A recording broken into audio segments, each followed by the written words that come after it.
Hello friends, welcome back to another video. Friends, इस video में हम लोग बात करेंगे मध्यकालीन भारत के इतिहास के अंतर्गत स्वतंत्र प्रांतीय राज्य के बारे में। ठीक है, स्वतंत्र प्रांतीय राज्य से संबंधित जितने भी इंपॉर्टेंट फैक्ट्स हैं इस वीडियो में हम लोग जानेंगे। ये सारे फैक्ट्स परीक्षाओं की दृष्टि से बहुत ही महत्वपूर्ण है, क्योंकि यहाँ से हमेशा परीक्षाओं में प्रश्न पूछे जाते रहे हैं। तो आइए शुरू करते हैं इस वीडियो को और जानते हैं महत्वपूर्ण प्रश्नों को। पहला राज्य है जौनपुर राज्य। ठीक है, तो जौनपुर की स्थापना किसने की थी? तो फिरोज शाह तुगलक ने अपने भाई जूना खां या मोहम्मद बिन तुगलक की स्मृति में यानी याद में की थी। और जौनपुर में स्वतंत्र सरकी राजवंश की स्थापना मलिक सरवर ने की थी, जिसे ख्वाजा जहान के नाम से भी जाना जाता है। ख्वाजा जहान को मलिक उस सर्क यानी पूर्व का स्वामी की उपाधि 1394 ईस्वी में फिरोज शाह तुगलक के पुत्र सुल्तान महमूद ने दी थी। जौनपुर के कुछ अन्य प्रमुख शासक थे। मुबारक शाह, जिसका शासनकाल 1399 से 1402 ईस्वी तक रहा। उसके बाद शमसुद्दीन इब्राहिम शाह 1402 से 1436 ईस्वी तक इसका शासनकाल रहा। महमूद शाह 1436 से 1451 ईस्वी तक शासनकाल रहा। अंतिम शासक हुसैन शाह, जिसका शासनकाल 1458 से 1500 ईस्वी तक रहा। लगभग 75 वर्ष तक स्वतंत्र रहने के बाद जौनपुर पर बहलोल लोदी ने कब्जा कर लिया। बहलोल लोदी कौन था? तो यह लोदी वंश का संस्थापक था और प्रथम अफगान शासक था। ठीक है, जिसने दिल्ली की गद्दी पर बैठा था। सरकी शासन के अंतर्गत विशेषकर इब्राहिम शाह के समय में जौनपुर में हुए साहित्य एवं स्थापत्य कला के क्षेत्र में हुए विकास के कारण जौनपुर को भारत के सिराज के नाम से जाना गया। तो जौनपुर को भारत के सिराज के नाम से क्यों जाना गया? क्योंकि सरकी शासन के अंतर्गत विशेषकर कहा जाता है इब्राहिम शाह के समय में जौनपुर में साहित्य एवं स्थापत्य कला के क्षेत्र में बड़े स्तर पर विकास हुआ था। इसी के कारण जौनपुर को भारत का सिराज के नाम से जाना गया। अटाला देवी की मस्जिद का निर्माण 1408 ईस्वी में सरकी सुल्तान इब्राहिम शाह द्वारा किया गया था। अटाला देवी मस्जिद दरअसल एक मंदिर था, अटाला देवी मंदिर, जिसको तोड़कर इब्राहिम शाह ने अटाला देवी मस्जिद का निर्माण करवाया था। यहाँ पर देखिए कि अटाला देवी मस्जिद का निर्माण कनौज के राजा विजय चंद्र द्वारा निर्मित अटाला देवी के मंदिर को तोड़कर किया गया था। यानी कनौज के राजा थे विजय चंद्र और इनके द्वारा अटाला देवी मंदिर का निर्माण किया गया था, जिसको तोड़कर अटाला देवी मस्जिद का निर्माण करवाया गया था इब्राहिम शाह द्वारा। जामा मस्जिद का निर्माण 1470 ईस्वी में हुसैन शाह सरकी के द्वारा किया गया था। और पीर बोधन नामक सूफी संत इस काल का एक महान संगीतकार था। झंझरी मस्जिद 1430 ईस्वी में इब्राहिम शाह सरकी के द्वारा बंगाल एवं लाल दरवाज़ा मस्जिद का निर्माण मोहम्मद शाह के द्वारा 1450 ईस्वी में किया गया था। क्या कह रहा है कि झंझरी मस्जिद 1430 ईस्वी में इब्राहिम शाह सरकी के द्वारा एवं लाल दरवाज़ा मस्जिद का निर्माण मोहम्मद शाह के द्वारा 1450 ईस्वी में किया गया था। तो झंझरी मस्जिद किसने बनवाया था? तो इसे इब्राहिम सरकी ने बनवाया था। और लाल दरवाज़ा मस्जिद का निर्माण मोहम्मद शाह के द्वारा करवाया गया था। अगला राज्य है कश्मीर। ठीक है, सुहादेव नामक एक हिंदू ने 1301 ईस्वी में कश्मीर में एक हिंदू राज्य की स्थापना की थी, जबकि 1339-40 ईस्वी में कश्मीर में शाह मीर के द्वारा प्रथम मुस्लिम वंश की स्थापना की गई थी। और कश्मीर का प्रथम मुस्लिम शासक शाह मीर था, जो शमसुद्दीन शाह मीर के नाम से गद्दी पर बैठा था।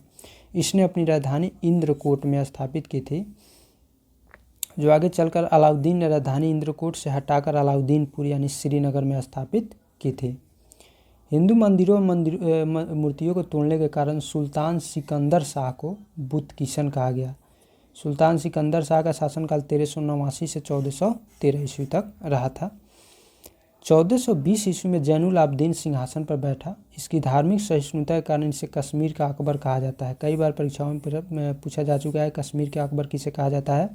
तो जैनुल आबदीन को। ठीक है, इसने जजिया कर हटा दिया था, गोवध निषिद्ध कर दिया था तथा सती प्रथा पर से प्रतिबंध हटा लिया था। और जैनुल आबदीन के प्रशासन में अनेक हिंदुओं को ऊंचे पद प्राप्त हुए थे। श्रीय भट्ट उसका न्याय मंत्री था और दरबारी चिकित्सक था। उलर झील स्थित जैना लंका इसके काल की अभियांत्रिकी उन्नति का उत्कृष्ट नमूना है। तो जैना लंका कहाँ स्थित है? उलर झील में स्थित है और इसके काल का अभियांत्रिकी उन्नति का सर्वश्रेष्ठ उन्नति का एक नमूना कह सकते हैं। जैनुल आबदीन फारसी, संस्कृत, कश्मीरी और तिब्बती आदि भाषाओं का ज्ञाता था। इसने महाभारत एवं राजतरंगिणी को फारसी में अनुवाद करवाया था। अगला राज्य है बंगाल। बंगाल को इख्तियारुद्दीन मोहम्मद बिन बख्तियार खिलजी ने दिल्ली सल्तनत में मिला लिया था और गयासुद्दीन तुगलक ने बंगाल को 3 भागों में विभाजित कर दिया था, लखनौती, सोनारगांव और सतगांव। लखनौती उत्तरी बंगाल को कहा जाता था, सोनारगांव पूर्वी बंगाल और सतगांव दक्षिणी बंगाल। 1345 ईस्वी में हाजी इलियास शाह बंगाल के विभाजन को समाप्त कर दिया और शमसुद्दीन इलियास शाह के नाम से बंगाल का शासक बना।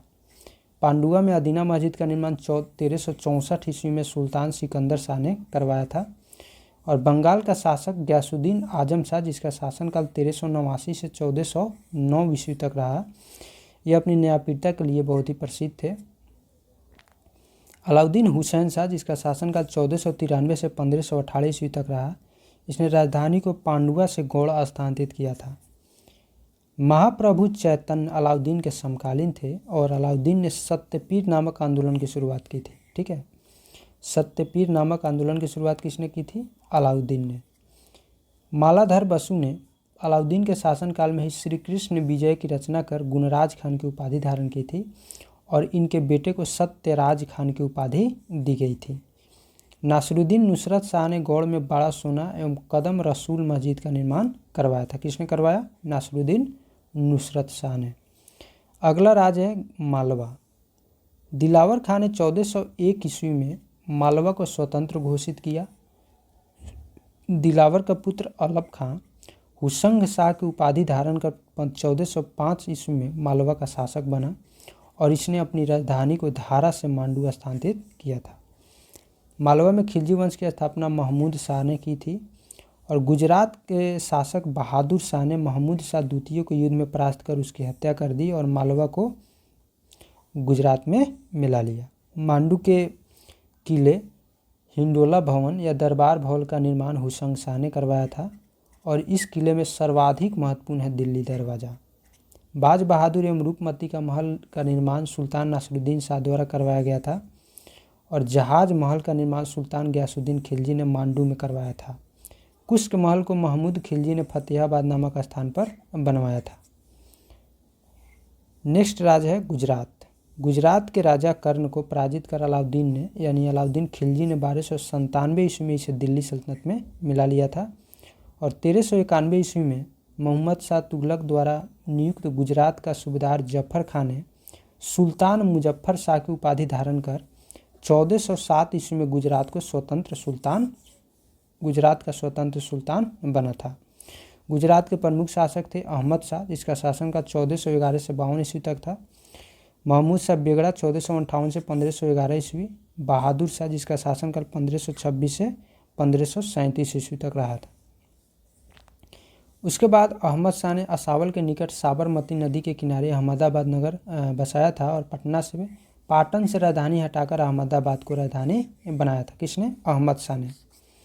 गुजरात का सबसे प्रसिद्ध शासक महमूद बेगड़ा था। महमूद बेगड़ा ने गिरनार के निकट मुस्तफाबाद नामक नगर और चंपानेर के निकट मुहम्मदाबाद नगर बसाया था।